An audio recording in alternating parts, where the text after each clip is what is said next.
Has your pizza just arrived, Tony? No, that's a small pizza.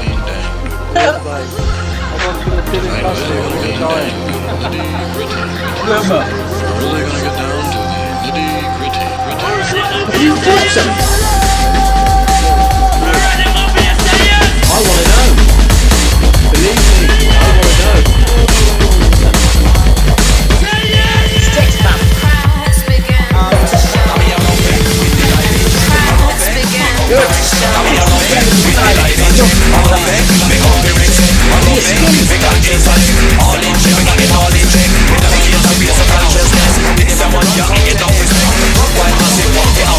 How we them have to run, come to him. I'm reaching in my cupboard for a painkiller.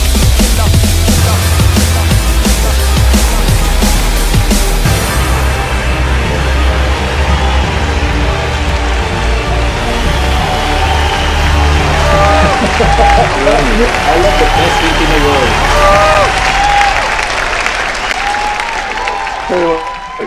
You try eating a pizza like this. And we are live!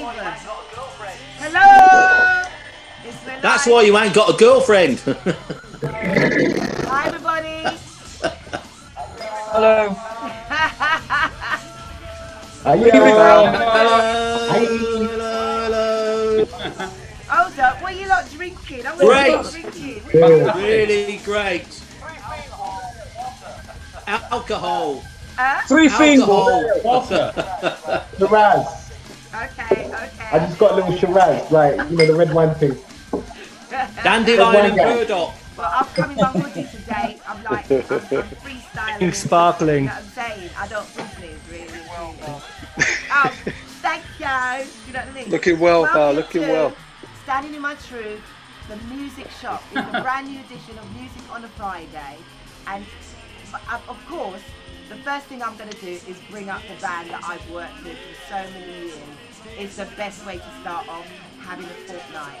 Everybody say hello to the Freestylers. Freestylers, say hello to everybody else. Hello, everyone. Aston, where are you? Hello. Show me your hands, show me your hands, show me your hands.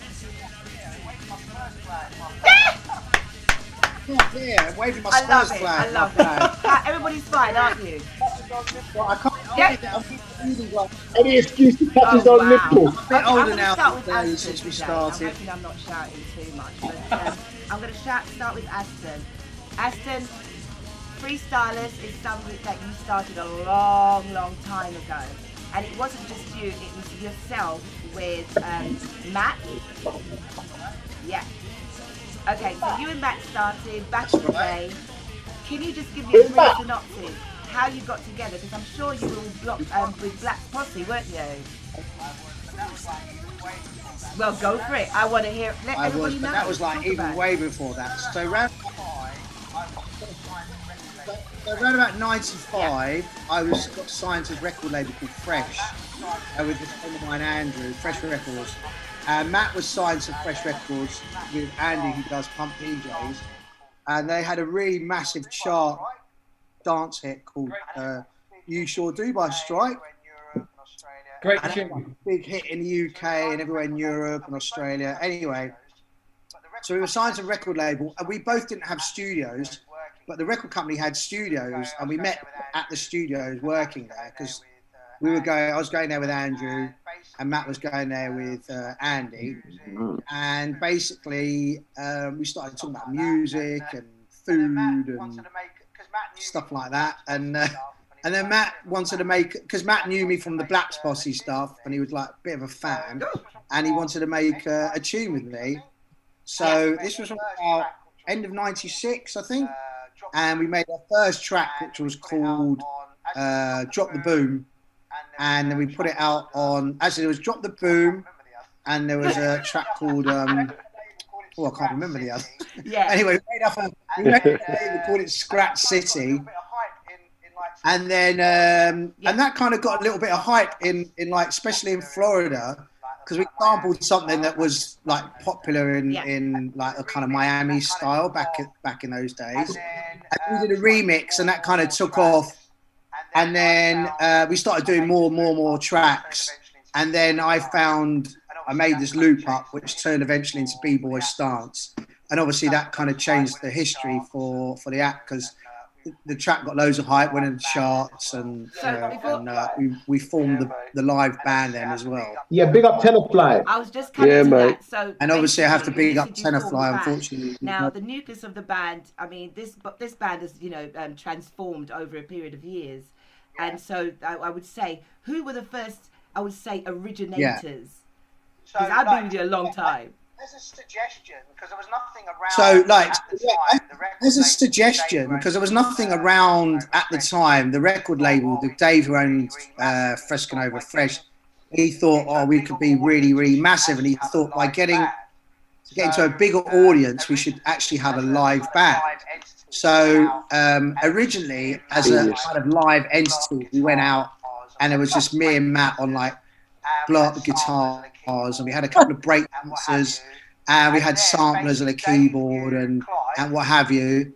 And then basically Dave knew Clive, and so we got Clive involved. And then then we had Joe, who was the bass player. I couldn't get hold of him. Sorry? Chris, who was I don't know how he Chris, that's it. You remember the name now, Clive, yeah? Got to think of his name. Chris. And then Tony.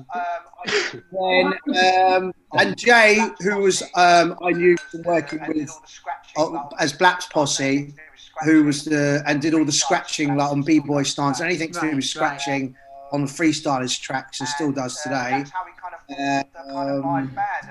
And that's how we kind of formed the kind of live band, and kind of got a bit of hype because obviously the record started doing well, and then we I kind of formatted it in a way that we could actually perform the tracks live. So the original guys you had standing around with a plastic guitar. You didn't have the dancers first, did you? Because you just had.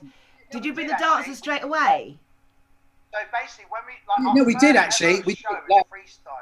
So basically, when our first ever show as Freestylers was in Bar Rumba. Was it really? In London. That's right. Wow. It was just about 98, I think. It was. Yeah.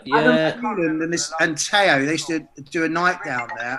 I can't remember for the love what it was called. It was a really popular night.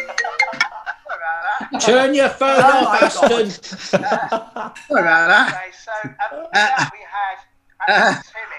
Anyway, so with that we had actually Timmy, Murat, and about three other guys. So it was just loads of break dancers. And then as I said, we did a few of them like that, and then it developed into a live. Which we've got two of the of the originators here, which is Clive. Ozza. And Tony, ain't we? Oi! Same geezers! Hello? No, I wasn't the original guitarist. I came in about 5 or 6 weeks later. Was it that long? So I joined, basically Aston did an audition for some guitar players because he was a little bit unsure about this original guitarist, Chris. I'm not going to say what the reasons were, but I remember Joe ringing me up saying, that Aston's looking for a guitar player. And I went down to do the audition, and I didn't get it by virtue of being good. I just got it virtue of not being the worst. Apparently, he said Aston was saying stuff like a bloke turned up in a cowboy hat and cowboy boots. It was all these weirdos, and I remember Dave looking me up and down, and I was wearing some Adidas shell toes, baggy pants, and a leather jacket, and he just looked at me and said, "Oh, you'll do." And so, that's how I got the gig, basically. How did you come to be in the Freestylers? I don't remember. Lie. Aston, do you remember? I don't remember at all. I can remember going down to the studio. I can remember going down to the studio down in Ladbroke Grove. Do you remember that, Aston? That was your studio, wasn't it? As I said, Dave, who run the record label, Frescanova. Well, yeah, I actually go. Yeah, me and Dave go way back. And I think it was Dave that just called me up, and he said, "Oh, I've got it," because I'd literally just left university. Okay. I'd just done music. I just literally the week before, and he just said, "I've got this gig. I've got this gig. Do you want to do it?" And I just went down to the, I just went down to the studio. When we just had a chat. I don't think I actually auditioned for it. No, you didn't. You were too good. I didn't. No, I didn't even. I don't remember doing an audition at all. No, we didn't I think you're the only band I've never ever auditioned for. I'm pretty certain about that. I think you just said. I think you just said you're in. Yeah, that's it. Well, And to this day, I haven't got a clue. So by this time, why I'm in or not. By this time, What was that? you've got Clive, you've got Tony, you had Too late. J-Rock. Who again? I was trying to get hold of. Bless him. Where's Jay? I think he's living in America now. Yeah, where's Jay? Where's J Rock? Yeah. He's in between. I think he was in between Spain Really? and America, wasn't he, Aston? No, he's working. I don't know. Maybe he just was avoiding you. No, No, he's working, mate. I don't know. Maybe he just was avoiding you. We're roommates. I don't know. No, because I do remember. I do know. I don't know. Maybe he was busy. It could have been the time difference thing, but I did leave him a message and said, at another time. So it was. Yeah. So it turns out that you had yourself. He's in America. Wow. Who was the scratching the dancers? Oh, were you? Oh We my were God. roomies. Me and Jay were Oh, roomies. J-Rock. Oh my God. Oh yeah, I love that boy. Yeah, he's a lovely guy. absolutely He's one of the best. No, he one of the is best. quality. And we're going to come back to funny you, as because we're anything. going to speak about, being on the road and the jokes that we used to have, etc. But on a quick note, I just want everybody that's got into the freestylers. So. Oh God, yeah. So then initially, we had Tenafly, who was kind of. We had Fly doing he'd done a couple of tracks for us, and I didn't have an MC. Well, we had. Shut up. I think Matt No tried to do way. it once, wasn't No.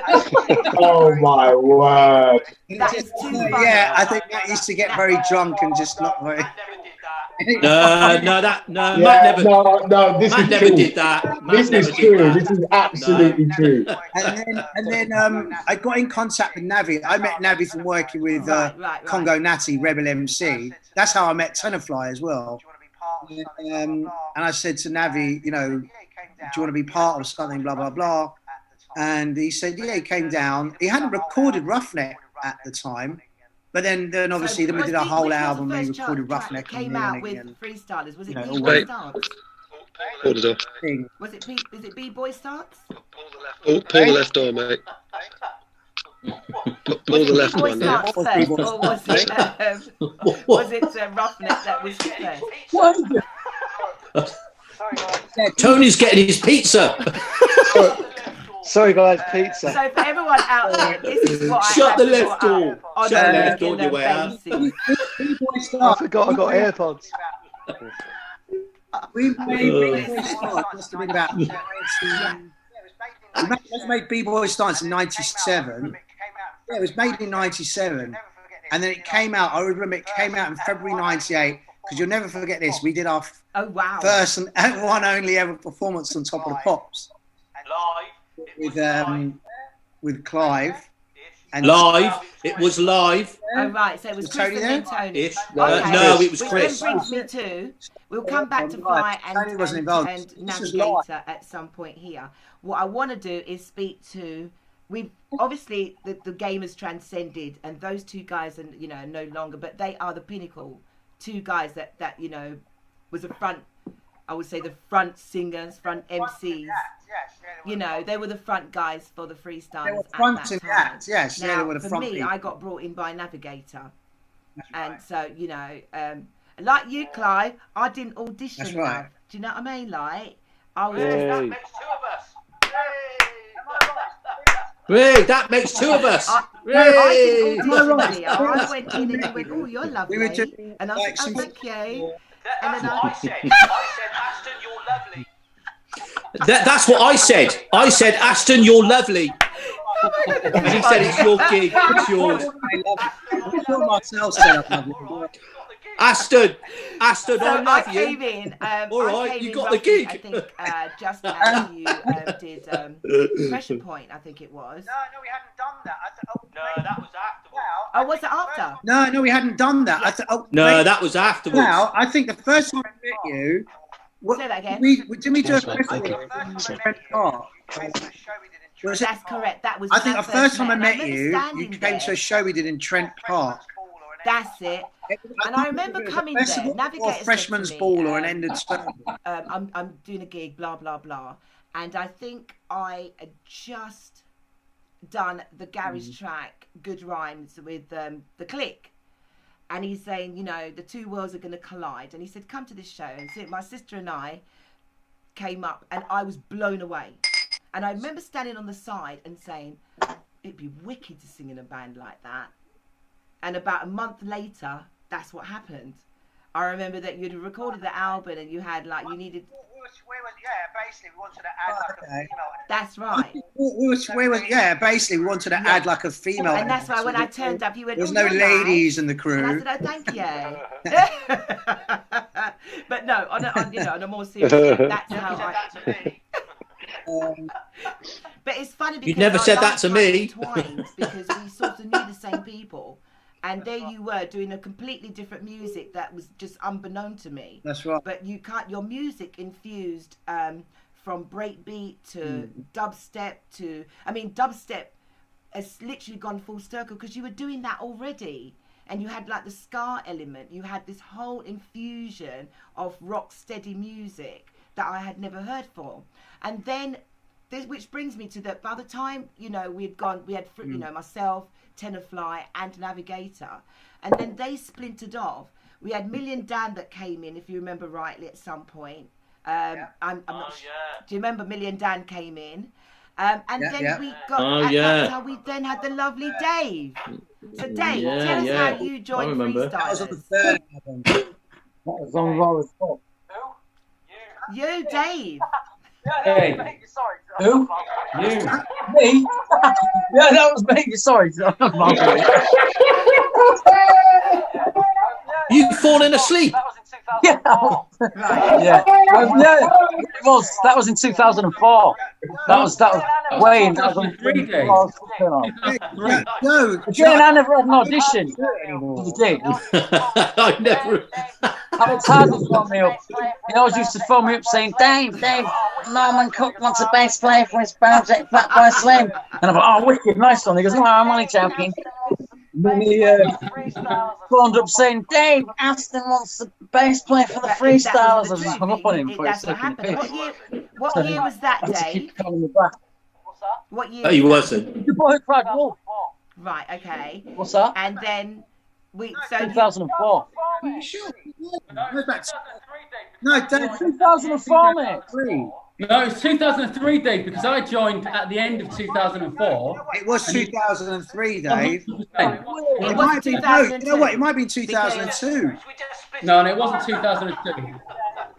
Should we just split it in half here? So 2003. 2003 and a half. Dave, so by then, Joe Henson had left. July So 2003. By 2003, Joe Henson left because we had already gone to Jamaica. Do you remember we went to Jamaica? So a few of us went to Jamaica. Yeah, we went to Jamaica. Was Dave in Jamaica? No. That was our last. No, I that wasn't. was the last time that you guys. That was our last show. Live. No, I wasn't. No, I was in Groove Armada. Oh, that's right. What's his name? No, I wasn't. No, I was in Groove Armada then. I wasn't there then. No, I wasn't there. Oh, it was Kunja Bihari. Yeah. God bless him. Yeah, Bless his soul. that was Kunja. And ourselves, we all went to Jamaica. Big up Kunja Bihari. And Navigator, and we worked alongside Beanie Man. That's what happened. We did that. We did the spring break. It was the. It was an awesome time. We did that weird. I remember it. That's right. I remember it being terrible. I remember Martin Bartlett. Do you remember? The fat controller. No, he said to me, I remember going out to the grill because it was in the grill. Oh my God. And he said to us, the good news. Oh. That's what Tenafly used to call it. No, Clive. That's brilliant. That's class. Dan Mullally. Class. That came with us to Jamaica because I remember Tenafly always saying that. I remember Tenafly always saying that. That took us. You know why? Just class. We were all out in Jamaica. We did You know why that was Dan? with the Freestylers. Who's that geezer who got totally wasted and couldn't That's even do right. anything? Well remembered. Who's that geezer who got totally wasted and couldn't even do anything? That was me. You. Funny enough, he ended up working at that venue in Rivington Street. What's that place in Rivington Street? Oh, Cargo. We did a couple of shows there. What's that venue? It's like in the arch. So anyway, let me bring it back. Let's bring it back. Oh yeah, Cargo. Yeah. So, okay, so by this time, I remember that. Yes. Isn't that why we're here? Oh. Yeah. Right. So anyway, so now we'll come back from Jamaica, and there was a transition. So Navi and Fly started to, branching out and do their own thing. And in comes myself. I stayed within, and then we had Marcel joined. We had 3 different people that joined us. Along myself, Marcel joined us. Where's Marcel? Hello. Marcel. I'm here. That's my partner in crime. Marcel. We say. Cheers, Marcel. Actually, I could say. Can I just say though, you mentioned Joe Henson, and that's how I joined the group. That was with the Joe Henson thing. Yeah, that's right. Yeah, that's right. Was it a North Westminster connection? All right. Whoa. No. I didn't went North Westminster. I went Holland Park. Marcel, my question to you is Holland Park. Sorry, Holland Park. Marcel did for us. Okay, Joe children. Henson Nice didn't go area, North Holland Westminster. Park. Joe Henson was Holland Park as well. He did. I forgot. Nice place, Holland Park. It's nice, Holland Park. It's a nice area. I was going to say the first gig that Marcel did for us was in Hungary. No, that's not true. That's not true. Because that's absolutely not true. Because I'm telling Marcel. People like the Clives and the Valeries, and the Daves, I actually had to audition, and they made me play some gig in some DJ gig in what was it, Old Street or something like that. You made me play a gig in Old Street, and I had to MC there to get the gig. You sound resentful. I'm very resentful now that I found out that other people did not actually have to audition. Listen, I'm a non-audition brat, just so you know. Okay. I'm not saying it's good. Guys, whoa, time out. I wanted to audition. I have to make sure No. It means So Marcel. It means your transition into freestyling I want you to tell you was without effort. Joe effort. Henson, and how did you come on board? Tell me about it.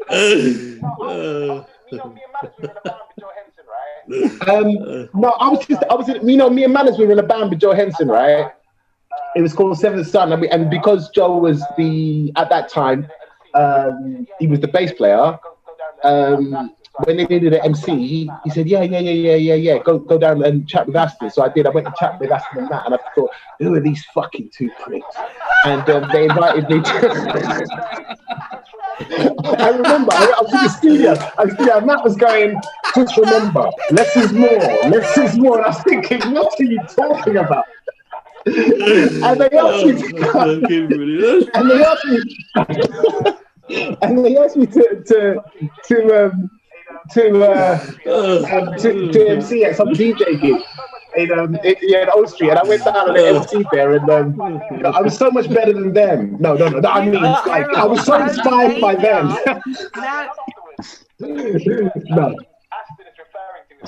And then afterwards, the gig that Aston is referring to was sort of the first big gig, because that gig was pretty small. And you're auditioning. Yeah, well, no. Now I had passed the audition, Clive, non-auditioner Clive.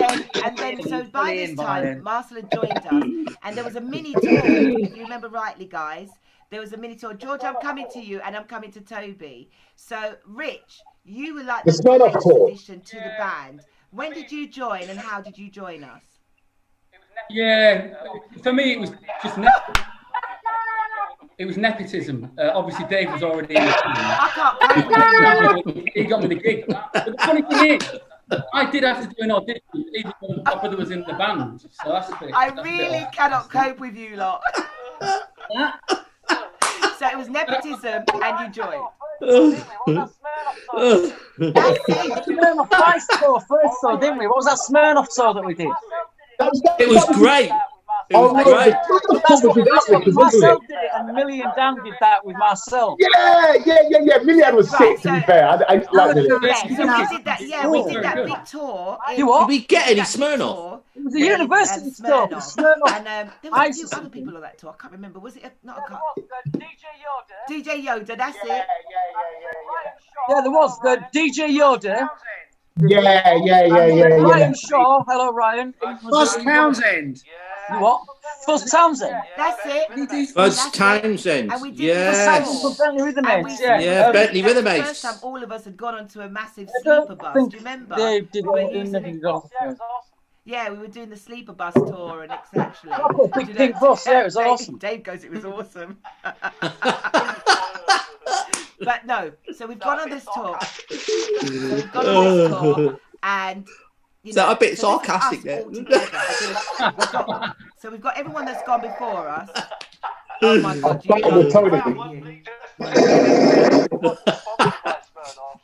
Can I have one, please?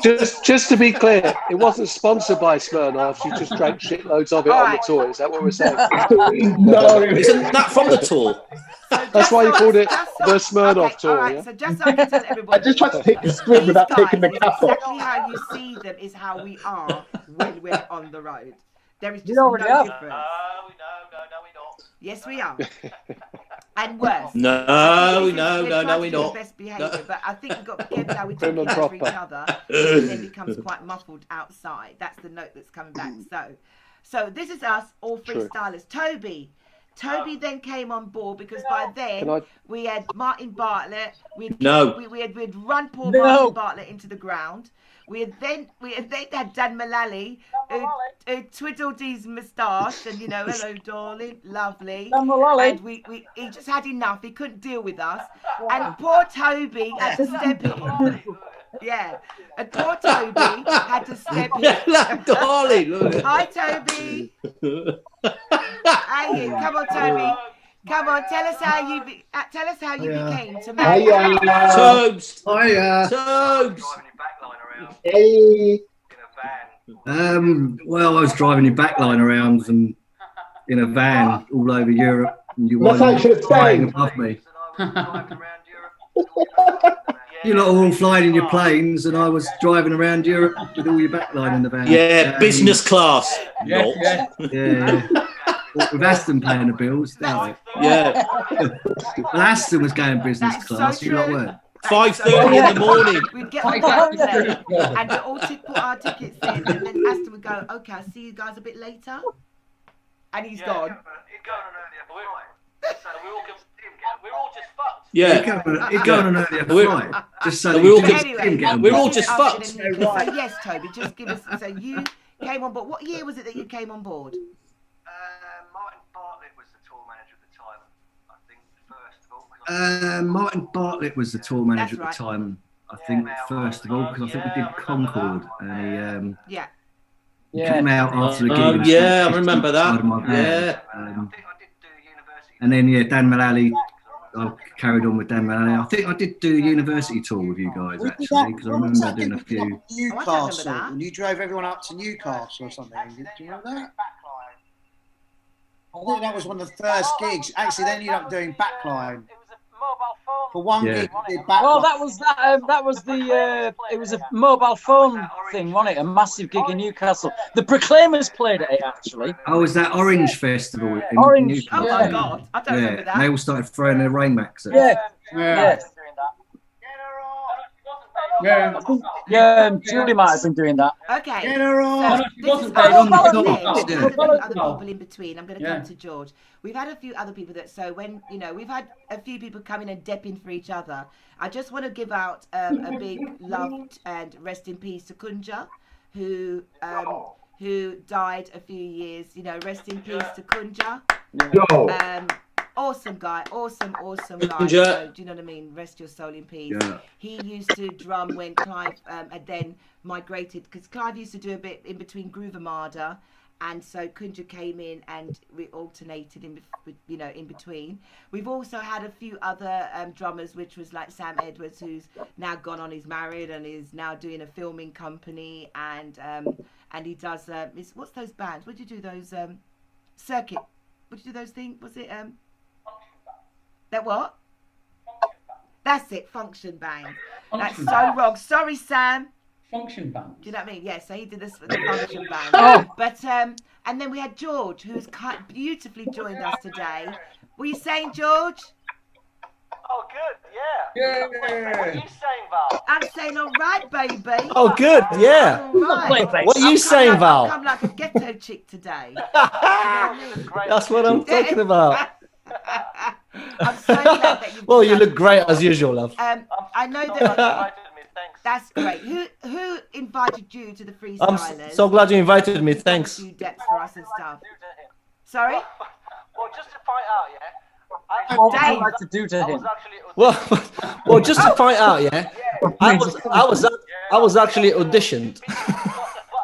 Yes, join the club. Yeah. Join the club, George. Two people. But I think it was a little bit more. I think it was a bit more of a formality, to be honest, because we're talking about nepotism here again. Because it was Tony who sort of basically said to Aston, yeah, call George, because Dave wasn't able to do a few gigs, and obviously Aston wanted a bass player. I don't know why, but I mean, I was ready to do it. And Tony passed my number to Aston, and then Aston called me.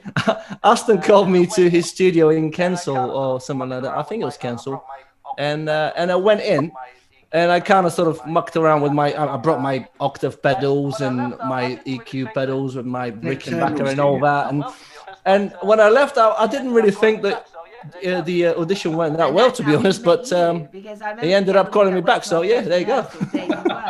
Do you remember the first gig you played for us? I do. It was in Brixton, wasn't it? What was it That's called? it. Was it Brixton? I do. It was in Brixton, wasn't it? What was it called? It was what the venue was called. Cool. It was, yeah. Can't remember what the venue was called. It was a jam.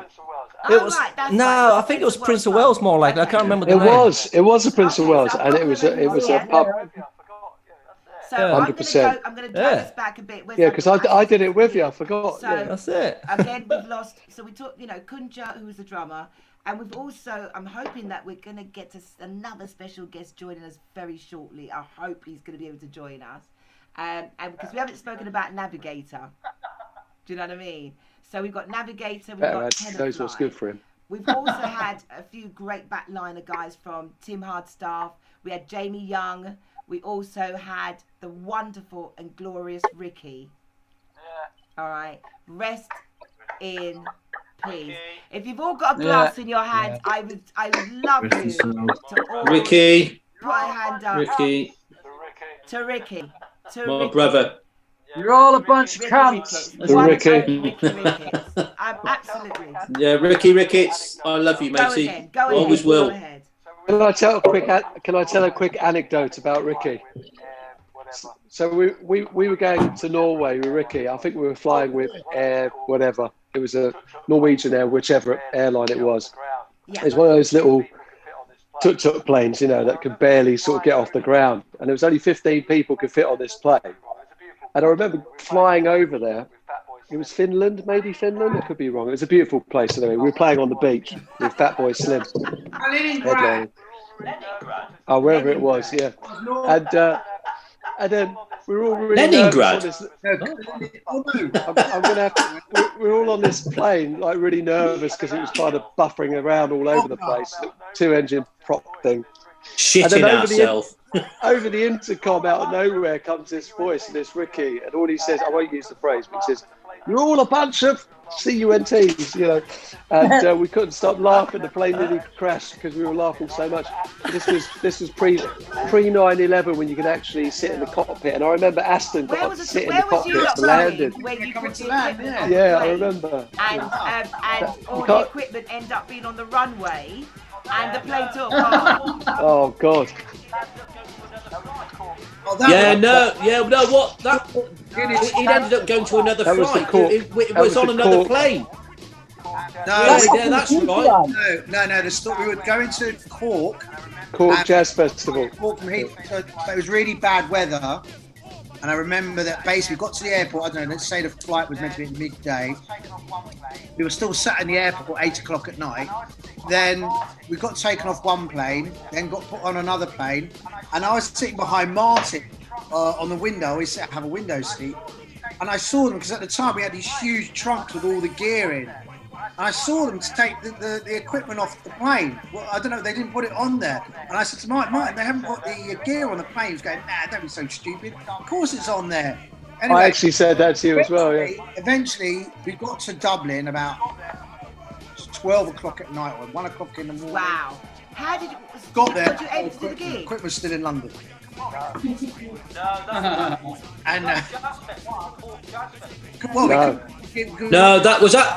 Was that Jazz Festival? Cork Jazz Festival? Yeah. We were meant to be on at 1, but by the time we got to Dublin, it was like a 2-hour. It was 3. Got some stories to tell. It was 4. I'm going to bring it back now. Let me bring it back in here. Yeah. So, listen. So we've got everybody. It was 4 hours. So we've got 4 hours. We've spoken about Ricky, and we lost another, and I don't know if you can see the video in the background. I'm sure that the audience can see it, but we've got the wonderful Tenafly. I'm telling you, we've got some stories to tell about that brother. That guy was absolutely merciless and hilarious. So that's another one we lost. So big up to Tenafly. Tenafly. 1 in a million Tenafly. Do you know what I mean? Yeah. Tenafly. Losing people. Tenafly was truly 1 in a million. And as you can see, he brought out the tune B-Boy stance. So hopefully when everybody watches this back, they can see all the videos that's going on here. I want someone to tell me who else. Everyone here, I think bar George, had the pleasure of working with Tenafly, right? Yeah. Everybody. Each person, I want someone to give me a synopsis of a story that Tenafly. I've got the best story. Go on, Me first. Tell us. I got the best story. So we're in the south of England, somewhere like Southampton or Southport, whatever. We're doing this place on the beach, right? Yeah. So I'm with Joe Henson, the bass player, and we go into McDonald's. Can we say McDonald's on the air? Yeah. Mackie D's. And we go in there. Tenafly bowls in. He says, "Here, what's up?" I said, "All right, Tenafly, mate." Yeah. He says, "Do me a favour. Look after my Ribena," and he places his. He puts his Ribena on the shelf. He says, "I'm going to go and get paper," and he goes to get the paper. And this poor young girl was clearing up McDonald's. She's clearing it all away, and she goes along and she picks up people's stuff and she grabs his Ribena and throws it in the bin. So Tenafly comes back. He says, "Where's my Ribena?" And Joe and I said, "I don't know what you're talking about, Fly." I said, "Ribena." He said, "Yeah." I said, "Look after my Ribena." And I said, "All right." I said, "I'm not sure, mate." He said, "It was there." And then he said, "Excuse me, love, where's my Ribena?" I said, "Oh, I'm so sorry. I think I may have thrown it away." He said, "What?" And then me and Joe were on tenterhooks thinking, now bearing in mind, Tenafly's one of the nicest guys you'll ever meet, but he's got a temper on him, He's a beautiful, beautiful human being. But me and Joe, we were there going, "Oh, here we go." He says, "So where's my Ribena?" And she goes, "Oh, I'm sorry, I was clearing up. I didn't know." He says, "But I left it there." He said, "Yeah, but you weren't around, so I cleared it up." And then he swears at the top of his voice, "Where's my effing Ribena?" And then he jumps over the counter at McDonald's and he's trying to pour himself a free Coke because he thinks he deserves a free Coke at this point. He says, "I want a Coca-Cola." But instead of the Coke machine, he's got the ice cream machine. And he's trying to pour ice cream. Oh my God. And me and Joe just like skulked off, like terrified, and all we could hear in the background is, "Where's my fucking Ribena?" Anybody else? Oh, he was a magical person. About Tenafly, because there's a lot. He was so good. There's loads. Come on, someone else give me a story. It's the best. Loads of them. Or Navi, but like I remember this was more like more navvy, but like basically we're on a tour on a tour bus going through Europe, and I don't know what time. It must have been like we're all asleep. It must have been 6, 7 o'clock in the morning. I just woken up and I'm hearing like that. Basically, there was a sniffer dog in his bed. Oh no, that was on the tour. Yeah, that's on the tour.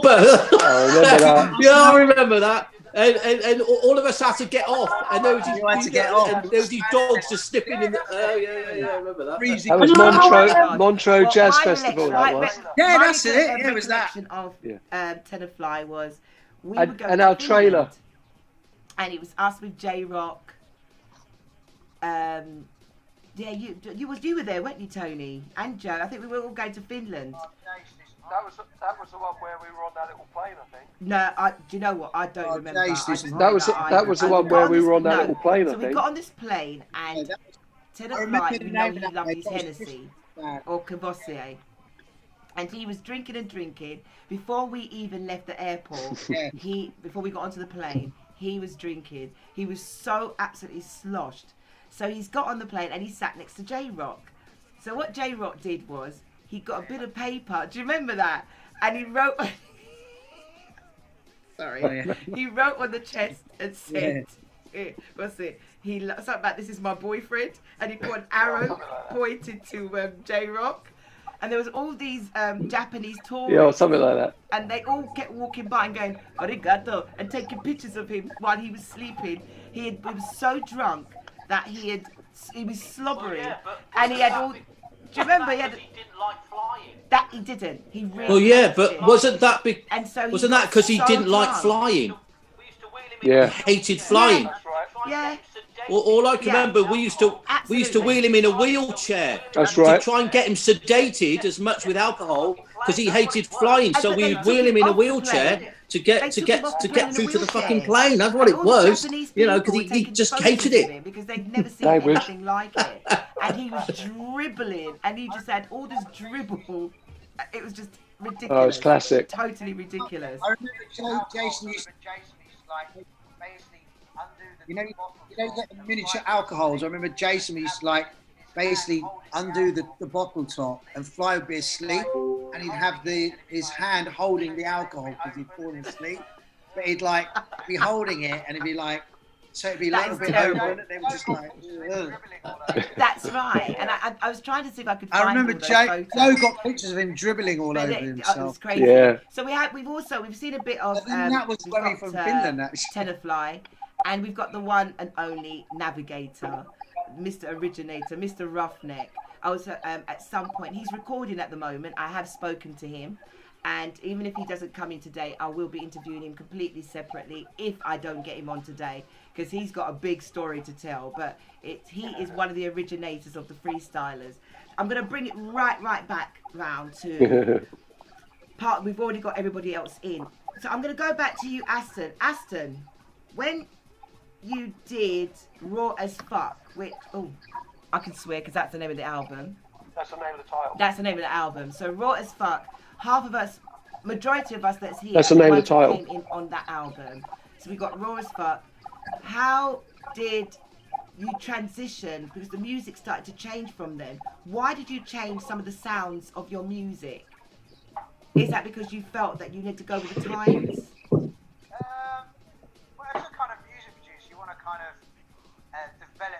Well, as a kind of music producer, you want to kind of develop your style, but within your style, I guess, right? Because the Raw as Fuck album still was kind of rooted in electro, hip hop, reggae, breakbeats. But it was just kind of a slight deviation from Let's Say We Rock Hard, which was really essentially like a blueprint of the music that I grew up listening to. And then with the Push Up, there was a group Zap I used to love. And that's what is that. And I wanted to do something along those lines and look into something different. Well, that's how Push Up came up like that, because it was kind of I've always an wanted to know ode why. to Because the album Zap. was so different, The group diverse, Zap. and as you all well know, Push Up was a very different tune altogether. It's like it was just that sort of thrown in the middle. Yeah, it was. So basically, what happened was. So basically, what happened was we put it out as a white label originally under the name Ghetto Funk, and like no one knew it was, and it was just getting loads of hype just off this white label. Back when you could get hype off white labels, and when it came, eventually came to people know it was us. We thought we'd have to put it on the album because it seemed silly to kind of have this big hit record. So now this is where we're at. Really We've had so many tours. We've been to Australia over a copious amount of times. Clive, you've gone on, and myself went on to work with Groove Armada. Toby literally took over the reins and started to look after Freestylers on a whole. Myself and Marcel tried to carry the flagship as two front people, and everybody else that's here. Now, we toured extensively, as you know, and on and off, you are the main pinnacle, Aston, but we've always stayed together, guys. We have always stayed together. In the current climate, in the current, I don't know who was saying something there, but in the current climate that we are in, I'm going to go around the table to everybody. How has COVID affected? Because remember, some of you play in your own bands, some of you are not. Some of you are writing music at home. So I want to know from you all, where are you at within yourself right now? And I'm going to throw that out to Tony first. Well, I was going along my merry way, playing gigs probably 5-6 nights a week. Well, I was going along my merry way, playing gigs probably 5-6 nights a week.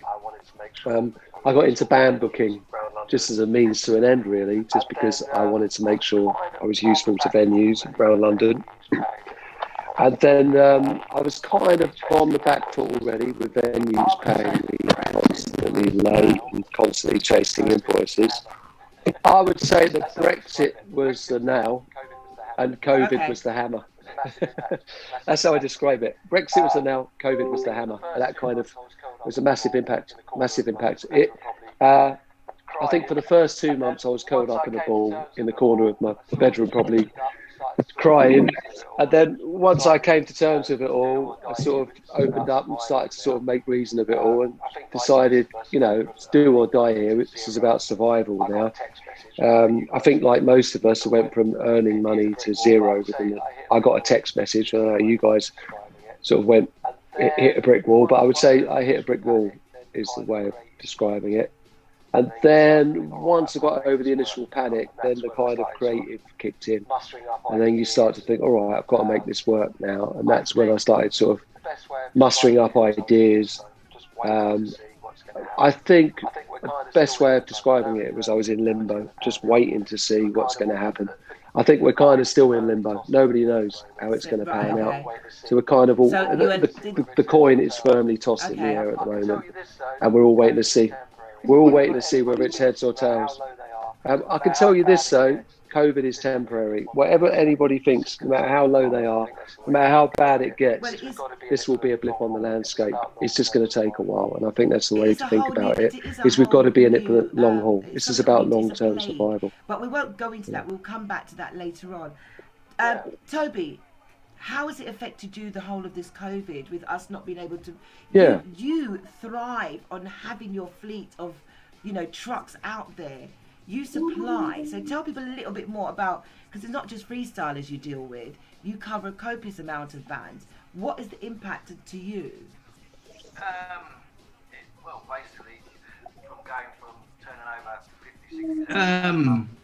Well, basically, from going from turning over 50-60,000 £60,000 a month. Wow. In April and May, we turned over absolutely nothing. I think April turned over £800, and in May, absolutely nothing. So we basically had to diversify our whole fleet and get trucks out on the likes of Amazon and building suppliers and air freight companies with flights not flying. A lot more was going by road and things.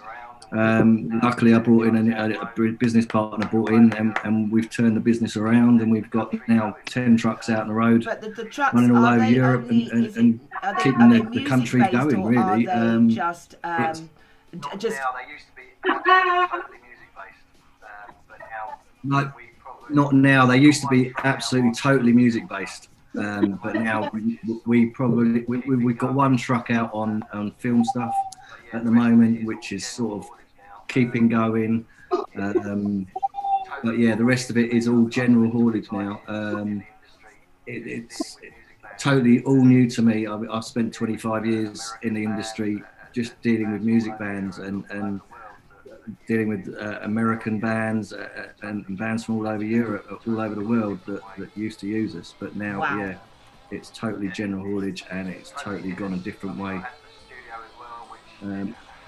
Yeah, it's totally hit us. I mean, I had the studio as well, which it was just about paying its way, and COVID hit, and we couldn't have any customers coming in the studio, so we literally had to close that down and just concentrate on trucking. At all. No, and it's not just me. I mean, there's 4 big trucking companies that have been hit. No, and it's not just me. I mean, there's 4 big trucking companies that have been hit just as bad as we have. I mean, you look at the likes of Fly Night and Stage Trucking, people like that. They've got 200-300 trucks on the road, and they're running at 60 trucks on the road now at the moment, and it's who's going to come out of it the other side, to be honest. Those that have diversified like us and are keeping their trucks running will come out of it, and hopefully we'll be able to keep the industry moving. But it's not just the trucking companies, it's lighting companies, it's the crew, it's the crews that keep these festivals running, the people behind the scenes, lighting engineers, sound engineers, staging crews, security. They're the people that are being hit hardest. There's a lot of hype going on online to keep crew in business, keep them paid. They're the people that keep this industry running for the likes of us and the likes of bands and the trucking companies. They're not getting the pay because they're all self-employed. They're not getting the furlough and things. They're not getting the support from the government. So, I mean, without them, this industry couldn't keep going. A lot of artists are coming through and doing live streaming and supporting these crew, and we have to keep this industry going for not just the artists, but for the public as well. Well, there's kind of nothing else more to say, to be honest. I mean, what's been said already is just... Well, there's kind of nothing else more to say, to be honest. I mean, what's been said already is just, you know, it is what it is, and and we've just got to get through it. We've just got to try and just hold in there, and hopefully. Well, I mean, you know, I was kind of, it wasn't too bad because I kind of finished with, you know, with the band that I've been with for 16 years. We finished September last. We touched down with that album September last year, thank God. And so we always have a year and a bit off. But we're not gonna. Basically, we're not going to be doing anything until 2022. No, that's official. But I kind of knew that, you know. And to be honest, I don't think, you know, there isn't anything going to happen until hopefully summer 21 anyway. You know, but the thing is, everything that is going on, because 2020 has just been canned. That's basically it, you know. And I think we have to understand that, and you've got to go with that. And you know, everyone's been booked in. Everything that was happening this year is going to be happening next year, but that's not a given. You know, but I'm on about the big big tours and stuff like that here. That's been booked in all the venues because it takes a year to sort all that out. So that's why all these companies just said, right, you know what? All these agents just said, right, there's no point doing anything this year. And we know that, so we'll just book it out, and we'll just block exactly everything that was going on this year has been booked in for next year. But as we know, that's not a given. But I just hope that things start happening by summer next year. Because I think that if it does, that's probably when it is going to. But I think it'll be a gradual thing. It's going to be a gradual thing. Running again is if. He's actually trying to put a bit of lemon into his bloody beer. He's actually trying to put a bit of lemon into his bloody beer. And you're not doing a very good job of that, Tony. It's mixed in drinks, man. You can't mix the drinks like that, brother. You can't mix it. You can't mix whiskey with vodka and beer. You're gonna get mashed up. No, I'm fine. Well, he is already, so he's fine. And to be fair, it wasn't vodka. It was whiskey. Okay, fair enough. Okay, grains and grains is fine. Grains and grains is fine. And like a lot of other people, they're trying to diversify a bit and think about something. Yeah, no, I'm definitely creating, and like a lot of other people, they're trying to diversify a bit. I'm thinking about samples, CDs. I'm thinking about ad music. But to be honest, there's another thing that I'm thinking about, and I sort of want to add it, and I don't want to add it, but you see what's going on now, like with this virus and all that. Yeah. Like I kind of feel that in the future there will be other viruses, and I'm not saying it's next year or the year after. It might be in 4 years. It might be in 10 years. But it's going to happen again and again and again. And that's how I feel about it. And I can't help that. You're right. You're exactly right, because this ain't going away. This is not going away. I don't think it's a virus stays here. No, you're exactly right. But it doesn't go away. It's all we've got to live with it. We've got to live with it, which is what we've done with every other. And that's basically it. We have disagree, guys. I'm sorry, I disagree. Because what I know of COVID, I don't want to get too into the details. Do you know COVID personally? There's other viruses. And the impact that we're making on the environment is going to mean that we have other viruses. And when I look at it, I don't see any way out of that. And that's what I'm worried about. The world is changing. I agree, but nothing ever stays the same anyway. That's what I've learned. No, it doesn't. But what I'm saying is, if we're looking to live with the virus from a long-term perspective, we have to think about looking with the viruses. Is just what I'm saying. But if you look at pandemics, exactly. If you look at pandemics, there's usually a space between them. I don't believe we're going to have anything like this. No, there's usually a space between them, but there's usually a space between them in those conditions. Now we're going to have new conditions, and these are new conditions that we're creating, and we're not doing anything about. Well, we have to expect for there to be more pandemics, is what I'm suggesting. Well, this pandemic was warned about. It's been warned about. Even Barack Obama warned us of these pandemics coming. He tried to make preparations. Barack Obama did not warn us about this specific pandemic. He warned us about pandemics in general. Yes. No, and you're absolutely right. I'm saying there's got to be more pandemics in general. So that's what we're answering to. And there will be. No, and Marcel, there will be. You're right when you say there will be, but we've got to put things in perspective. To me, it's all about perspective. We have to live our lives. This is the way life goes. We've been through problems over history with pandemics. Absolutely. No, I agree. That's what I'm saying. But it's going to take a while. It's not something that's going to go away in a hurry, but it will be. We're going to do face masks. I think the face mask thing's going to stick because, like it's done in Asia and other countries, that's probably going to stick. I actually think it's a bad thing. The reason why I think it's a bad thing is we need immunity in general. If we're protecting our children, if we're protecting everyone from viruses. Wait, dude! Did you say we need immunity in general? No, I don't mean herd immunity to COVID. All right, okay. Wearing masks and being protected. We must, if we live in a bubble. Think about immunity as you're saying you want to expose yourself to these new viruses. Is that what you're saying? I'm saying when our children grow up, they have natural immunity that occurs, especially in their infancy. No, listen to what I'm saying. You don't know that these new viruses are going to be new viruses. We're not talking about new viruses. We don't know. We don't know about immunity to new viruses, dude. But Marcel, hear me out. Let me finish what I've got to say. I'm just saying it's not consistent. Aston, I'm not let me finishing go my to point. Sorry. How can I be consistent? Finish the point. Finish the point. Right. So I had to go. children. I had to go to toilet. About his children, your children getting immunity. I want to hear about that bit.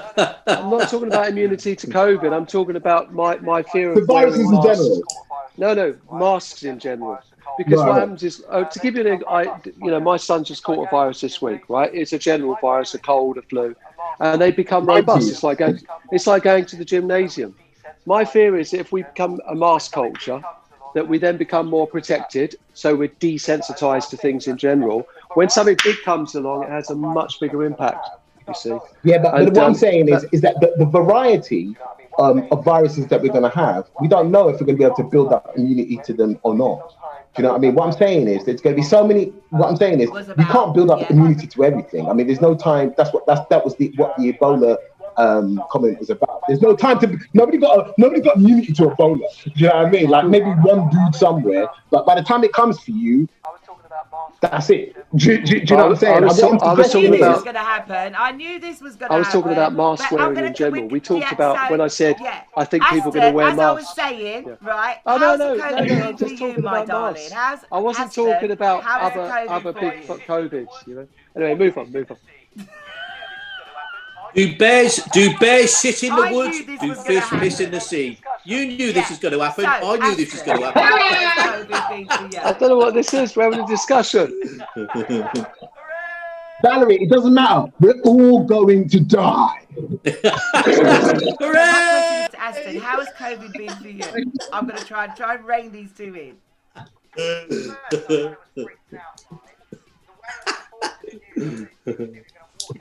First, I kind of was freaked out by it. The way it was reported in the news, I think literally we were going to walk out the door, like you get the fog, the mist, go at the bottom of your feet, like in that movie 10 Commandments. 10 Commandments? And literally, I know fall that. over. Then, okay, if that's your stance, but subsequently hasn't played out like that. Has it affected your lifestyle, though? Has it affected your lifestyle? But that's the kind of thing. This is going well. But okay, so once I get past that, I kind of actually creative-wise, I've actually had a very creative period. Although I was practically finished, I finished the Freestylers album. I did a load of other bits of music, which are ready to come out probably next year now. Near Christmas, so it won't come out this year. I haven't heard it. I haven't heard it. So the Freestylers house. Oh, by the way, somebody messaged me. Yeah, very much. So someone messaged me and said, bit of a delay there. And I was like, I'll ask the producer. There's a few people missing. So happiness. It's going to be 2 weeks today, by the way. Happiness. 2 weeks I believe today. The new single. I'm hoping it will be. Yes, it's going to be 2 weeks today. And that's from the Freestylers album. Happiness. Yeah, in 2 weeks today. I'll be playing that very shortly. Not a problem. I'll be posting when it's all George, you know. How have you been through COVID? Obviously, like everyone, Well, as far as like COVID, obviously, like everyone, I have a limited company, self-employed. I haven't been able to claim any financial difficulty, so I'm sort of just getting by. Had a few bits of royalties and PRS and PPL to keep me going. I mean, look, the government has decided that the furlough is going to go on until March, so that's another 6 months. No. I'm just giving you a scenario here. If the government is giving furlough, I'm not furloughed. I can't earn in employment. Okay. And the music industry is still stagnant. How is that going to still affect everyone? Because clubs are not open, venues are not open, and even though people are still making music, but it's very difficult to be making music that you can't actually go out there and play it. That's correct, and also maybe people might. Personally, I can't do it. That's correct, and also maybe people might. Personally, I can't do it because all I've ever done. But people might start making music that's less club friendly because it's just meant amorphic radio or I've been thinking about that. Yeah. Kind of less banging with the bass or beats. You know, there's because there used to be quite a lot of, you know, the genre that we're known for with breakbeats. So there seems to be quite a lot of kind of like mellow breakbeats out of the moment. Bongos. And so I don't know. I mean, you can only hope and believe that humanity will prevail. That's it. And things will get better. That's all you can hope for. We lost Rich and Dave. They've gone. So, but how has it been for you? I mean, the first couple of months were really sort of, it was a shock. Well, I mean, the first couple of months were really sort of, it was a shock because, again, from someone who used to doing 4 or 5 gigs a week, I had no gigs at all, like not for, you know, for the foreseeable future. And I think since March, I think in total I've done 4 live gigs. And I mean, that in itself is a big shock. But sort of after the first month, I kind of wanted to start changing my approach to the whole thing and just said, all right, let's just try and do something with my free time and my, and I'm set up. I've got a studio set up in my home. So I thought, listen, let's just make this worth my while kind of thing. And I started working with a lot of people from abroad. I started recording remotely. I started collaborating with people from like Europe, from England and the UK as well. And big shout out, one of the recordings that I was involved with got to #1 in Bulgaria in the summer. So payment wise, sort of instant payment wise, I haven't been getting paid for what I do, but support has been coming from the government because, you know, self-employed, I've got history of self-employment and I've been getting something, so it's not necessarily too bad. But long story short, I'm trying to make it, and I think I managed to make it quite a positive thing. As much as I can, collaborations and stuff. You know, I've collaborated with people like Lloyd Brown, for example. I'm sure you know who Lloyd Brown is. Yeah, and I'm still collaborating with him. So basically, that's it. It's, you know, it's. I'm gonna use a vulgar word. It's shit, but it can be do you know what? That's good, really and it has been actually okay for me. So yeah, I think I'm all right. That if you're not being creative or trying to keep hold of your sanity, it's a hard, you know, it really is hard, and you have to try and find a way, because we right here, all of us is music, whether it be drumming, whether it be that you've got your touring, whether it be your guitars, you know, whether you be an MC, it is what we do. It's creative for us. And I think that a lot of people are, if they don't have another skill set, this COVID, or let's just say this time that we're going through, should allow us to find, you know, dig deep into ourselves and be able to come up with something different, but still within the same creative line. I don't know if that's my ethos. Does anyone else think like that? Because absolutely agree. You know, because like Marcel, you was just saying that you I agree. Absolutely agree. What is going on for you though? Are you just making beats, or you looking to put an album out, or what? Making beats in a normal way is nigh on impossible. I mean, well, it's not impossible. I mean, if you've got time. I mean, making beats in a normal way is nigh on impossible. I mean, well, it's not impossible. I mean, if you've got the time for it, you can. You know, you can make any music that you want, obviously. But what I'm saying is making beats like for, at this moment in time, you know, the purpose of making money at this moment in time is a bit odd. It's a bit odd because, you know, like gone are the days of sort of like the super producer, you know, like they can't get the money that they got before, like the Timberlands, the Neptunes, the super big dudes.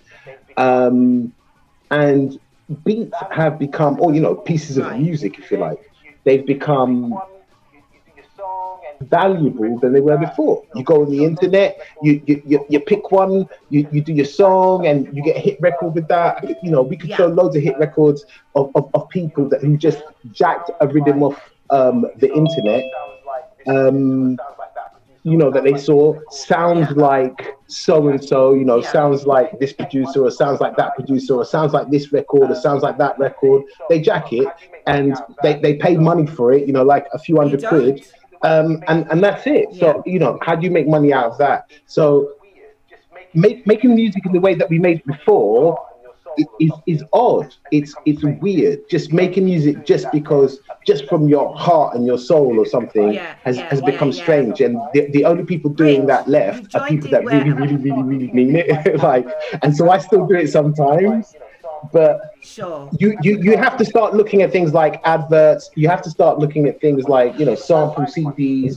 You have to start looking at some more commercial things if you want some more regular money, because that live money is not there. And you know what the point I was trying to make before is how often is that going to be interrupted? I don't know if you was watching offline, but we was just saying we're having this conversation, which is, a lot of us have had to make changes. Like, you've just, you know, off camera, I don't know if you, I'm not going to say, it's up to you if you want to say what's going on, you know, off camera, you know, what's going on with you in your life. But when you did the advert, you was just saying, you know, I'm IT specialist, I'm a guitarist, you know, do you know what I mean? I am a handyman, you know, and I loved that when you said it. But what is actually, how has COVID affected you? You're able to still have double bubble, going to work? To me, to be honest with you, it's not really affected my life at all. To me, to be honest with you, it's not really affected my life at all. I mean, what I do, I work from home anyway, so it just happens to me. Yeah. And music-wise, I'm just doing what I've always done, just, you know, make stuff at home and just play a bit of guitar here and there. It's nothing. It isn't really an issue for me at all, in all honesty. But obviously, you know, going back to what you were just saying around when it's going to end. It's a scary. When is it going to end? And seriously. I guess, if, you know, whoever watches this back, you know, whatever the case may be, is this. Aston was just saying that he's okay. He's been making music at home. He's just finished the Freestylers album. You know, the album will go out there, but it's not like he can perform it. George is saying that he's, you know, been making music and he's had to become quite creative at home. So a lot of people are making studios in their home, musically I'm talking wise.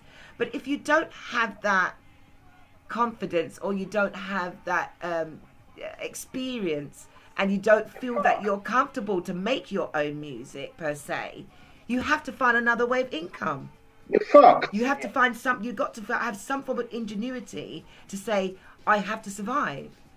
And the only thing that I heard that guy say, what was his name, Rishi whatever, said, you know, all musicians should go and learn a new trade. Rishi Sunak.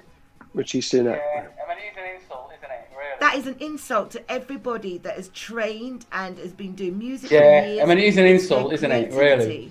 I don't understand. I don't get it. So that's why I put the question to you. Because I book a lot of musicians, and I can tell you that 70% of those musicians. Thing is, Val, the guy's naive, because I book a lot of musicians, and I can tell you that 70% of those musicians already do second jobs. They've already got supplementary incomes. He's being really naive. He just doesn't understand grassroots level gig economy. He doesn't get the picture. He comes from a different background. He lives in a different reality. And the problem is when we deal with politicians that are out of touch with the real world, we're never going to get empathy. And that's why they make statements like that. It's because of lack of understanding. I don't know whose fault that is, whether it's his, because he's not taking the time to educate himself, or whether it's us as an industry not educating people, you know, to what we really are. I mean, I'm a dad, I'm a musician, I'm a guitarist, I'm a band booker, I'm a minicab driver now because I have to find a second form of income. I don't mind admitting that. And the thing is, and the thing about it is that we have to find supplementary income to do what we love if we really, really want to stick at what we love. And it's not always plain sailing. Not to get caught up in what we were saying before, I do believe it's temporary in this instance. I agree with Marcel in that there will be other viruses down the line. But this particular COVID It will get better, and I think we need to hold on to the hope that things will improve. We need to because stay the opposite positive. is We bleak. really, and really if do we need start to stay believing positive. Yeah, we have to that stay it's positive. a bleak picture, that's where we're going to head. That's where we're going to head with it. We need to be staunch. We need to be staunch and resilient. And let me explain something. We've been that way our whole lives. I've lived in an insecure environment. I thrive. I don't know what I'm going to do tomorrow, let alone next week. This is if somebody like me is suffering, not everybody's like trust that, me, you know. it's had Not a massive everyone's impact like because that. I'm very resourceful and I normally make things some work, of you've but got this has been a children, massive some challenge. children live with you, some children No. don't. But if you're in a No. home, you know, you've been off the road all this time, your partners are used to you traveling and gigging and everything else, and now you're under each other's feet, there's not money coming in, you know, it's a whole different ball game. And it starts to affect the mindset. So, you know, this is, you know, it's us to be honest and humanize ourselves. You know, people see people in a band and think, you know, that we're rolling in it. You understand? But at the same time, we are as human as everybody else. It affects us in different ways. Sorry? You have to define. I don't know. I'm just saying. You have to define it. Well, not us per se, but they do. I'm rolling in it. But I'm rolling in it. It's hit. Yeah. You know, I can only speak about it because I'm a musician, and that's why we're talking about it. People who are the laymen who are not, you know, in the music industry, they're going to think, oh yeah, so what? But they need to understand that it is a job. It is our job. Val, how have you been dealing with this? How has this affected you? How about you, Han? Val, how have you been dealing with this? How has this affected you? Become creative, and it's funny. I still make music outside. You know, I can freelance because I've still got a skill set outside of music. Thank God, I can be a legal secretary. I've got a law background. You know what I'm saying to you? So I can do paralegal, but I haven't done that. You know, I do events, so I still kept myself busy. But events doesn't happen. It didn't hit me.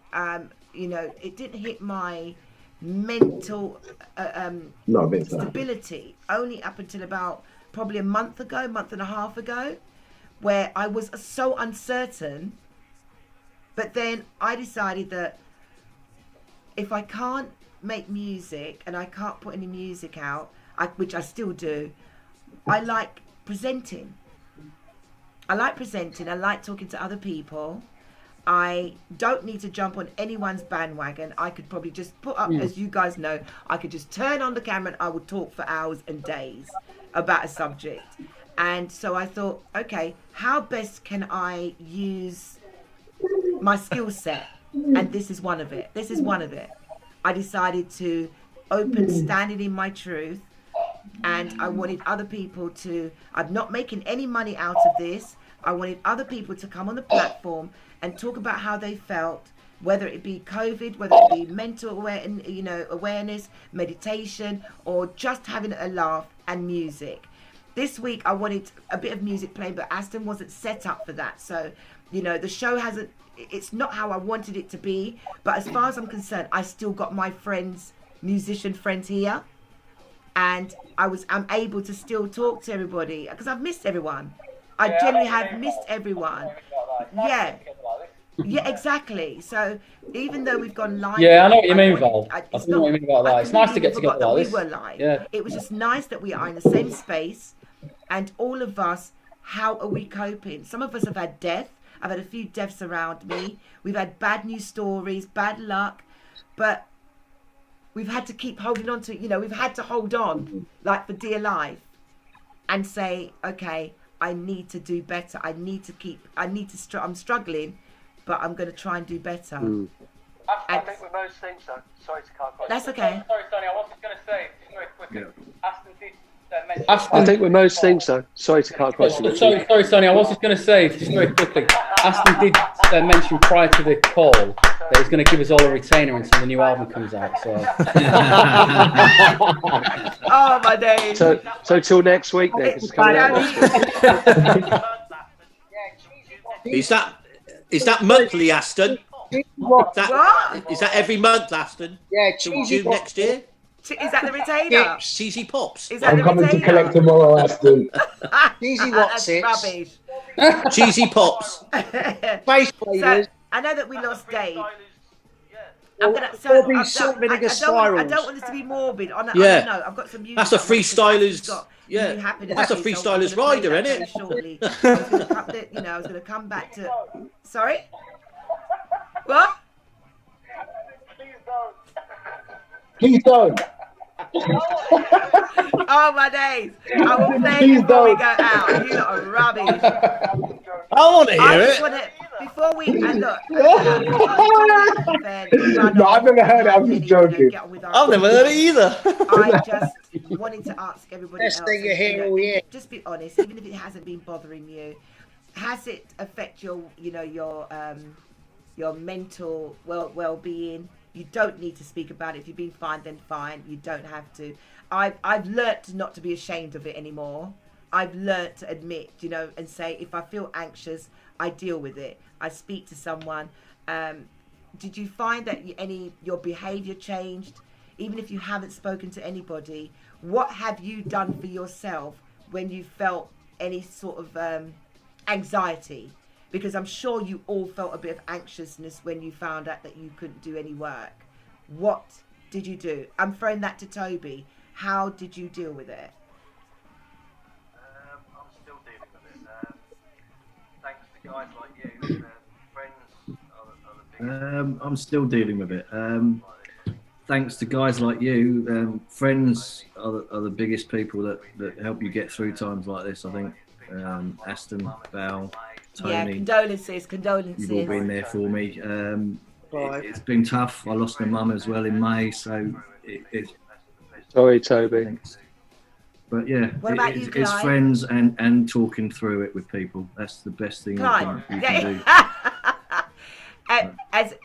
Because you got your wife and you got your kids. Oh, sorry. Yeah. There you go. There you go. Yeah, no. Thank God for my studio, really. That's it. Yeah, no. That's definitely been my saviour, financially and just. Shut up. Yeah. Shut up. And Clive, mates you're playing and friends and football. five-a-side football on a Thursday. Shut that up. saved me. Yeah. Oh, fantastic. I've been doing that for about 2 years. Yeah. I love it.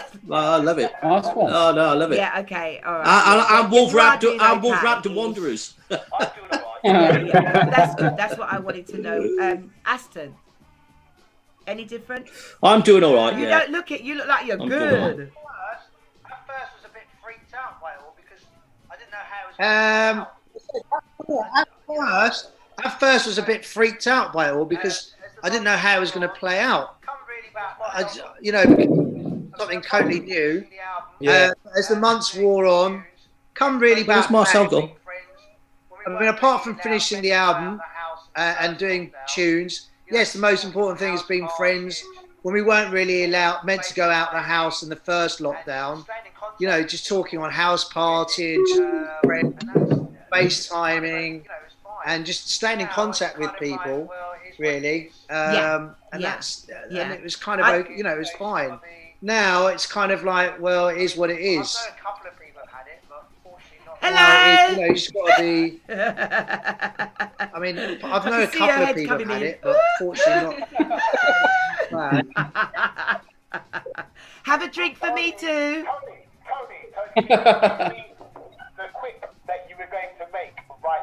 Tony, can you give me the quick that you were going to make right there and then when she said, I can see your head coming in? I was going to say a word. I just want to know what you were thinking. I just want to know what you were thinking. Oh my days. Honestly, I was thinking, I don't know who that person is what I was thinking. Sure, I believe you. You and Marcel, and then we can talk about anything else. You okay, Rick? Are you good? We believe you, Tony. All right, yeah. So I'm good. For me, I really enjoyed the first lockdown because it's it kind of forced you to slow down. I've got a 3-year-old son, so I was spending a lot of time. Really I enjoyed the first lockdown, to be fair. I'm telling you, anybody that is, chill out. Imagine 6 months. Yeah. It's been 9 months for me. 10 months now. But I'm at home by myself, right?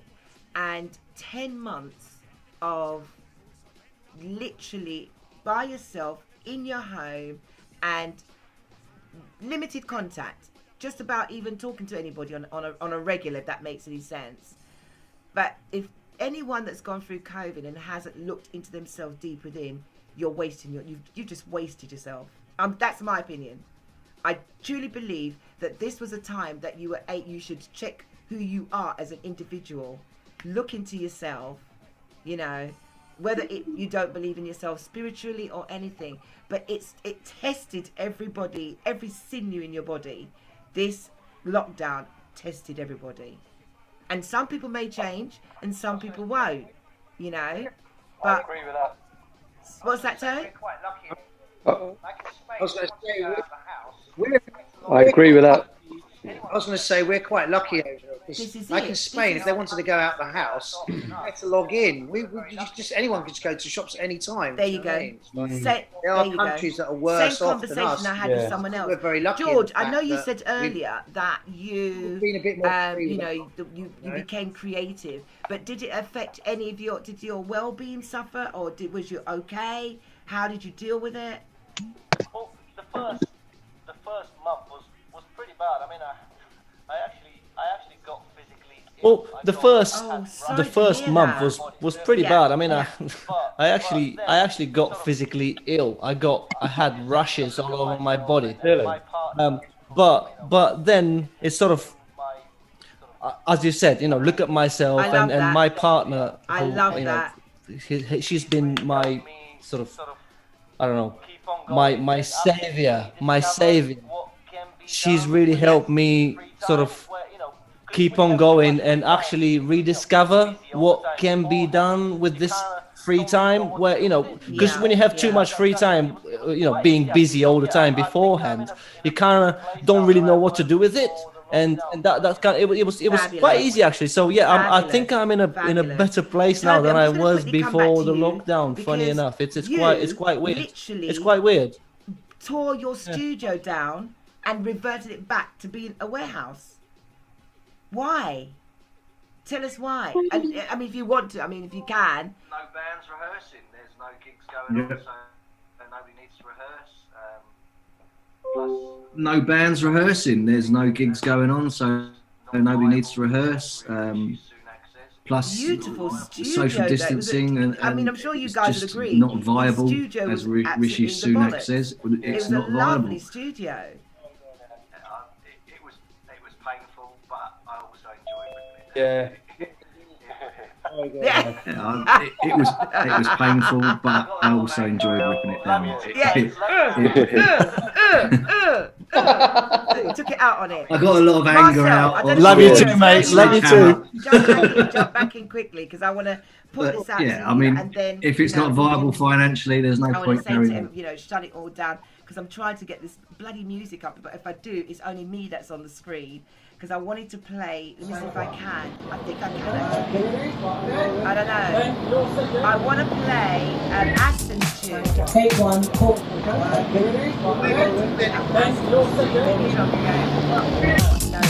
Take one, call in. But I want to hear it.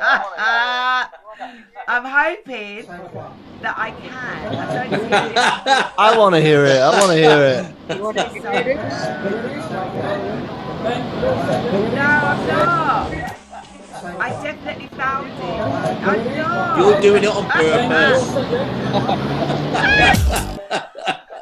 You are. You're pretending that you can't find it. I know you too well. Play it. If I can find it, while we're still talking, I'm going to try and find it. Oh, where is it? Afternoon. Would you believe it? Sorry? I did. At first, I thought it was me. Oh, really? Well, that's good. Do you like it, Val? You like it? It was. Aston said, oh, really? I Well, thought that's it good. was. I thought it was me. Marcel, you've jumped back in. Marcel, it was. Good at home, I know you've had a bit. You know, your partner's had a bit of a lost her mum and everything else, and you know it's been a difficult. Yo, brother, where you gone? Oh, there you are. Just the last bit. We won't go on too much about well-being. Just wanted to know how was your well-being in the early part of lockdown, because I'm sure things are a little bit better. You can handle it the second time. How was it for you, Mars? Right, you got no sound, babe. Where's your sound? Text him. Text him. No sound. Oh Lord. You're on mute, Mark. He's come back. He's got his mic. Text him. Muted. Text him. Oh Lord, hold on. You're He's muted, got his brother. mic. He's got his mic muted. Yeah, he's muted. What? Oh, he's muted. I can't hear. I can't hear jack shit. Sorry. Has anyone texted him? Yeah. Has anyone done WhatsApp? I just texted him. Yeah, we can't hear. Has you. anyone Sorry, texted him? You've logged out. Has anyone done WhatsApp with him? Yeah, I have. I just texted him. Lots of silver linings to this lockdown, isn't there? We've all got to spend time with families, reassess. But there's been lots of silver linings to this lockdown, hasn't there? We've all got to spend time with families, reassess. Oh, that's lovely. You know, I've had such a connection with my kids in Marcel, you're lockdown. muted. We got into a real routine and we had loads of fun. You know, it's not all doom and gloom. Yeah. You know, I think human beings thrive when they've got a light at the end of the tunnel. If you've got nothing to aim for, then you're done for, as far as I'm concerned. And so you have to create something to aim for, moving down the line, whether it be a small thing, I don't know. I book a holiday for 6 months' time. I promise yourself a cake on a certain, small luxuries, whatever it is, just a little feel-good factor. I had to fill a hole because I didn't realise how much it would affect me profoundly not being able to play live. Because that's the only time when I felt good. Like, it was a little hit of adrenaline. It's like eating chocolate or something, or going to the gym for some people. That was my little thing. It's where I felt in control and I was thriving in an environment. And when that was taken away, and I mean involuntarily, I suffered for it. Can I ask you guys a question then? More profound effect than the financial impact for me, and that was a big surprise. And so when we all went back, I swear to God, we used to be like, "Oh my God, don't like this room. We can't hear ya." Man. Right? We do you remember? Right? I know you all know this. We always used to complain. We used to like, "Don't like this room." The airport. Oh my God, it's early morning. How come we're traveling this? We'll go to a gig and the gig was like, what kind of venue is this? Or we've had some great places, and you well know we've been to some really, really great venues. Would you say that now that we're in the COVID and you look back on it, do you wish now that you didn't complain? No. No. You always got to complain. Aston, you are the biggest flipping No. You always got to complain. Aston. To be honest, musicians are supposed to complain. That's their job. Rich goes, he's mixed up with somebody. I never complain about it. You've got me mixed up with somebody else. I've got Aston, a side you note are for the you, Val. biggest Nothing. complainer. I don't know how you can say that. That's what I'm saying. Don't complain and everything's so easy. I've got to complain about something. Oh, hilarious. That is just That's what I'm saying. If you don't complain, then everything's too would you easy. not Otherwise, you've got to change complain about something. And I'm going to ask that to any musician, because we actually took, I can hear you now. Yay. You know we took this for granted, don't you? Yo. Yay. Don't worry, I've had technical difficulties, but I'm still glad that we're able to still, technical difficulties, go out there live.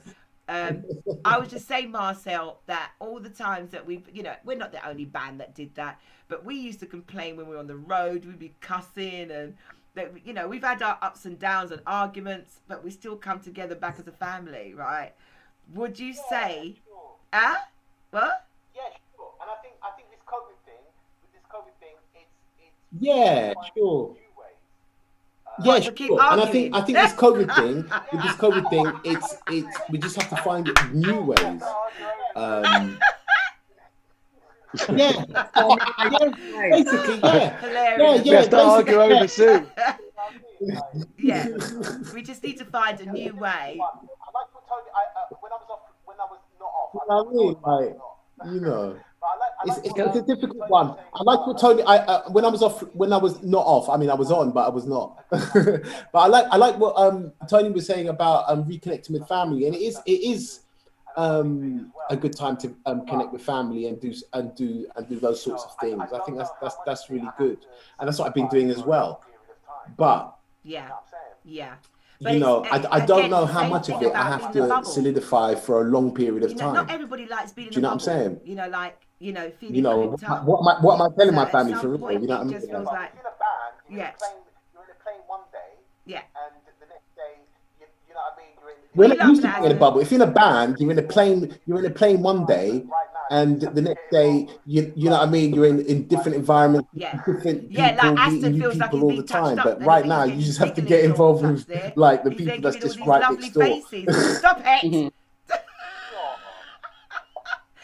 Aston's getting a bit live on TV. No. Sorry, darling, I didn't mean it like that. So that's just our normal banter. But look, guys, I know I lost Dave. Dave's probably. I know Shawnee T's on at the moment, which is terrible. We've both gone on at the same time. God bless him, because he raised money for Tonic.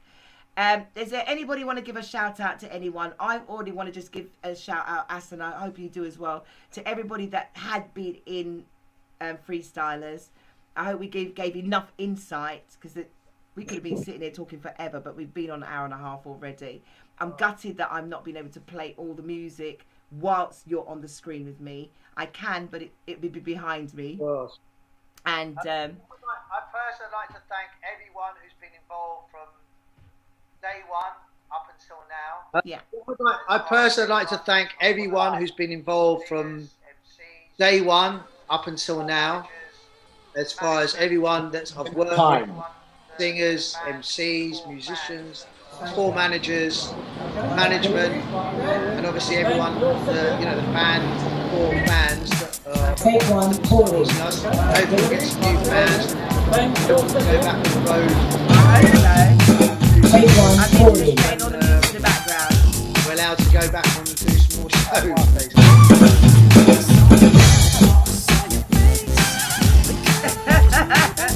At one.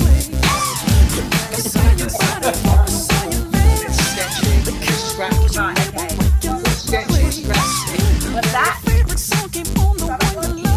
Yeah, I just cut everything in. I thought, was that at once? But no, thank you, Ashley. Was that at once? Up until now, it's still, regardless, it's been a pleasure. It's just been amazing, and I'm hoping that, in time, that we all stay safe. That next year that we still get to see each other and play together. And regardless of the music, this is just me to everybody else, that we still get to see each other. I'm glad that you all agreed to come on here today with me. You didn't even know what the format. It was just a general opening of us just talking about life in general, where we're at. Because really and truly, there's no other music that you really can play at this time.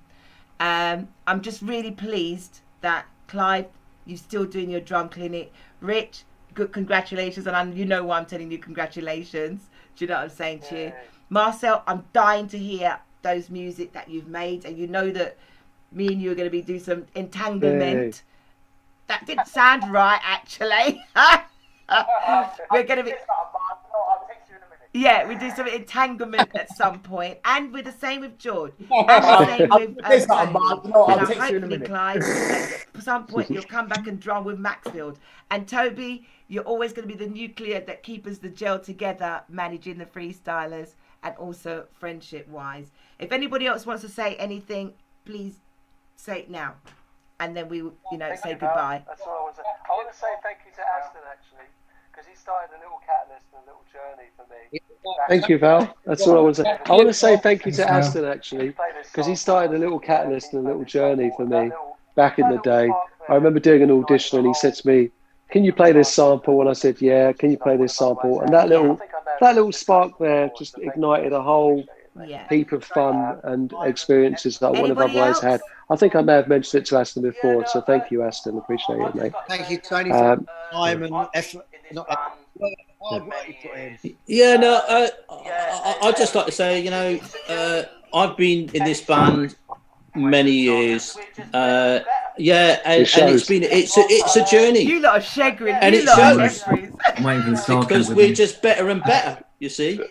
But yeah, you know, we're and it's just a journey. You know, we've gone on a journey, and we're still here because most bands, you know, very true. If you're here, very true. There's not many bands that last this length of time. Yeah, obviously there's been different players coming in and out, you know, but the bottom line, we're still here, and we're still all doing what we're doing, you know, professionally, and that's what you've got to keep on. It's like a family, isn't it? Basically really? Doing, you know, and it's been with the Freestylers from day one, you know. Yeah, thanks. And I can Rich, say that. Do you want to say anything, Rich? So yeah, well done, Aston. Well done, Aston. And you know, keep on doing what you do. What Clive said there. It's been, you know, an amazing 15, 16 years for me. We've all seen great memories and just a great bunch of people. Does that make sense? So I love you guys. And we've never sort of left, you know. You're going to want to wrap up now, but I wanted to ask you something. Go. Yeah, absolutely. Val, you're gonna want to wrap up now, but I wanted to ask you something. Because there was a tour that we went on, right? And I just started going out with my girl at the time, and I was telling everybody that I was in love. And I remember this really; it was a really funny moment, profound. And I was telling everybody, yeah, this is definitely the real deal. And I was confiding in Val, saying, I really think I like this girl. Saying, yeah. And I got a bit of a reputation for being a bit of a naughty boy on tour and stuff like that. And I remember going on about this for like 6. No, but this is, I can tell you this now because this is history, so it's okay. And it was only a little moment. And I remember being in a hotel lift, and just as the lift door opened, I was snogging this girl.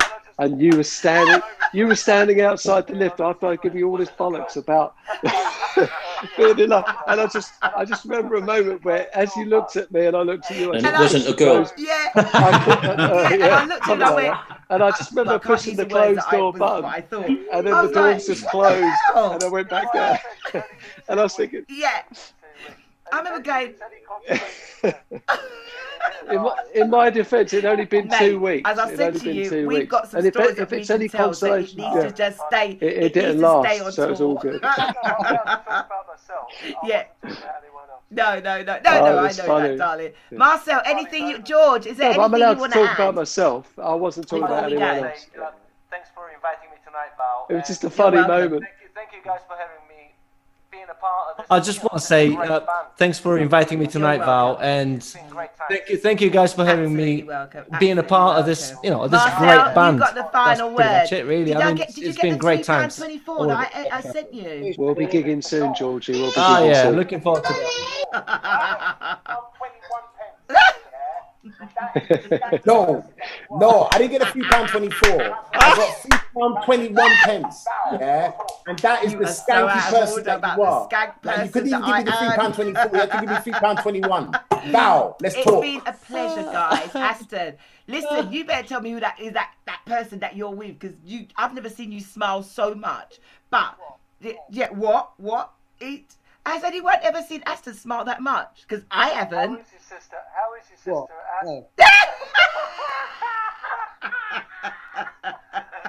How is your sister? How is your sister? We're not going to dump you like this on live. Not live. But I tell you what, Tony. Yeah, I saw him smiling in a jacuzzi in Australia once. Oh, stop George, it. Marcel, my musical people in crime. Aston, as always, I love you all. And thank you for coming on Standing in My Truth, the music shop today. So, yeah, raise a glass. Oh, yeah, happy birthday to me. Hey! Oh, happy birthday, Val. Put this all together. Oh, please. Oh, happy birthday, Val. It's your birthday. Oh, Val, you never said. Happy birthday, Val. Happy birthday, Val. Okay, happy birthday. Yeah, Val, have a tenner. Good, guys. That's for you, Val. That's mine. It's, you know, I hope you enjoyed yourself coming on today. That's your granny birthday money. On a Friday night where you probably can't go anywhere else anyway. and I've enjoyed seeing all your faces. I know, right? Just come and sit online and talk. But no, seriously, thank you. Nothing else better to do anyway. Everything, and obviously we would keep talking. Get that bloody album. When you lot go, Aston, I'm gonna be chucking this music up so everyone can see it to play at the show. All right, so you can probably see it yourself. Next week, then. Eh? Same time next week. Same time next week, guys. See you later. At the same time next week, guys. then. See you later. Same time next week, then. Bye. Good night, guys. Wow. Easy. Good. Bye. This is telling me can't minimise Zoom. Okay. So, that... Turn it off. Press off. What do I do? Press the button. Sorry, my laugh. Turn it off. Press off. Oh, God, sorry. I could just see like, oh. What the fuck's going on? I could just see like, That was the Freestylers. What? Oh, God. No matter what I planned for this show, it definitely was I'm truly confused. I'll put you back on, Clive. Clive goes... Has it started yet? Have we started yet? We've got rid of them. Right, now, here's the real interview, yeah? Like, fuck that lot. Oh, I know. Oh, my God. Yeah, let's do the fucking proper one now, for God's sake. My phone was bring Navi in. Sure, Get Navi for a start. Get him in. Like 100 times. J-Rock. He's recording. Yeah, he's recording today. So, do you know what I mean? Is he busy? Do you know what I'm saying? So, is he busy? Yes, he is. And we are still live, so I'm going to take you off, and then I'll speak to you offline. So is J-Rock really in America then? He's talking about somebody else. Right. Thank you, everybody. That's... Go on in. I'm not. I think the last time I know that he was in New York. I'll come back to you in a minute. Hold on.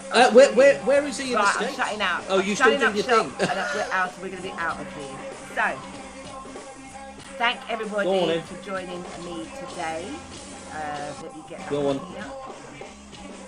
And we're done. You can see that I'm using new computer, new everything, new tools, new everything. What have you got? Oh my God, I've got OBS. So, good night, everybody. God bless. Hope you enjoyed the show. What have you got? Next week for the is that a Mac? Show. The next music shop show is on the 20th, and I've got Jumping Jack Frost in the house. So join me then, where he'll be playing a live set from his house to my house to your house and everybody's house. Thanks for tuning in, and see you next week. Oh no, tomorrow is the Saturday Sports Show, and I've got Leon Webber from the FootGen Football Academy joining us. Hope you can join me at midday tomorrow. Take care. Bye. And I'm out. Oh God, Clive, where are you now? Yes, I'm here. That was all right, wasn't it? It really was. It was lovely. Bloody Zoom. That was all right, wasn't it? Normally I'll take. Hopefully it stopped streaming yet. Stop recording. Good. So yeah, normally I would take the Zoom, but it did, yeah, but we didn't. So it's paused. I don't think anyone can see us. It's all frozen now. But yeah, it's right. This is the first time I've used OBS. Normally with my shows, I would just go through Restream and just put everything through. But because there was so many of us, it made sense to try it this way. So that's what it is. But that's where J-Rock is. He's in America. I'm going to hit him up when I've come offline, and hopefully... When you see him... Yeah. No, you... I definitely will. The last time when you see him, if you speak to him, tell him hi from me. Because the last time I saw... last time I saw him was